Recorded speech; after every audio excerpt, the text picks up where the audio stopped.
তাবিঈদের মধ্যে মুহাম্মদ ইবনে সিরিন খুব ভালো স্বপ্নের ব্যাখ্যা জানতেন। এক লোক এসে মুহাম্মদ ইবনে সিরিনকে বলল যে আমি দেখলাম আমার ছেলে পানি খেতে খেতে পেটটা এত বড় হয়ে গেছে।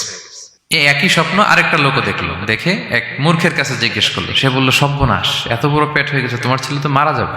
ঠিকই কদিন পরে ছেলেটা মারা গেল। আর একই স্বপ্ন দেখে এই লোক মুহাম্মদ ইবনে সিরিনকে জিজ্ঞেস করেছিল, উনি বলেছেন যে তোমার ছেলে তো অনেক বড় আলেম হবে। ঠিক তাই হয়েছে, ওই ছেলে অনেক বড় আলেম হয়েছে। তো ফাইন্নার রুইয়া তাকাউ আলা মা তুআব্বার, স্বপ্নের ব্যাখ্যা তেমন হয় যেমন এটার ব্যাখ্যা করা হয়।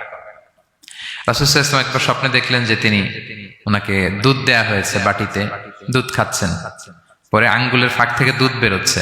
এই সামান্য একটু দুধ রাসূল সাল্লাল্লাহু আলাইহি ওয়াসাল্লাম উমরে ফারুককে দিলেন।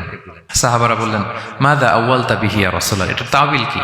তখন বললেন, আউয়ালতু বিহি আল ইলম, এটা দিয়ে আমি জ্ঞান বুঝিয়েছি, মানে উমরে ফারুকের আল্লাহ তাআলা অনেক জ্ঞান দিবে। স্বপ্নে কেউ দুধ খাচ্ছেন, এটা আপনার জ্ঞানের প্রতীক। রাসূল সাল্লাল্লাহু আলাইহি ওয়াসাল্লাম স্বপ্নে দেখলেন লোকজন দাঁড়ানো, কারো গায়ের জামা এতটুকু, কারো এতটুকু, কারো হাঁটু পর্যন্ত, আর উমরে ফারুক জামা একেবারে টেনে হিচড়ে যাচ্ছে। তো সাহাবারা বললেন, মাযা আউয়ালতু বিহি ইয়া রাসূলুল্লাহ, এই স্বপ্নের তাওয়িল কি, ব্যাখ্যা কি? রাসূল সাল্লাল্লাহু আলাইহি ওয়াসাল্লাম বললেন, আউয়ালতু বিহি আদ-দীন আত-তাকওয়া, এটা দ্বারা আমি দিনদারি বুঝিয়েছি, মানে উমরে ফারুকের দিনদারি অনেক বেশি। স্বপ্নে কেউ ছোট জামা দেখলে তার দিনদারি কমতেছে, এটার একটা আলামত। তো এই জন্য হুট করে স্বপ্নের কথা কাউকে শেয়ার করতে নেই। রাসূল সাল্লাল্লাহু আলাইহি ওয়াসাল্লাম ফজরের সালাতের পরে মসজিদে নববীতে সালাম ফিরিয়ে সাহাবাদের দিকে মুখ ফিরিয়ে বসতেন, তাসবিহ পড়তেন, এরপর জিজ্ঞেস করতেন, হাল রাআ আহাদুম মিনকুম আল বারিহাতা রুইয়া, গত রাতে কেউ কোনো স্বপ্ন টপ্ন দেখেছে নাকি? তো তখন সাহাবারা এই স্বপ্ন বলতেন, রাসূল সাল্লাল্লাহু আলাইহি ওয়াসাল্লাম ব্যাখ্যা করতেন। সুবহানাল্লাহ, কত সৌভাগ্যবান ছিলেন তারা। তাহলে স্বপ্ন বলা যাবে নাকি কাউকে?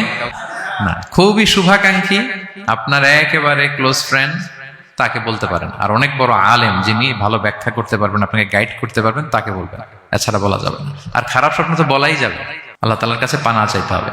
তাহলে ঘুমিয়ে ঘুমিয়ে যেটা দেখি এটা কারোর কাছে বলা যাবে না। আর যেটা পাওয়ার আকাঙ্ক্ষা মানুষকে ঘুমাতে দেয় না, ওইটাও একটা স্বপ্ন। বলে না যে আমার জীবনের স্বপ্ন আমি এটা করবো, এটাও স্বপ্ন। এই ভিশনও শেয়ার করা যাবে না কারোর সাথে। আপনারা তো ব্যবসায়ী মানুষ, টিপস শিখাই দেয় কিছু।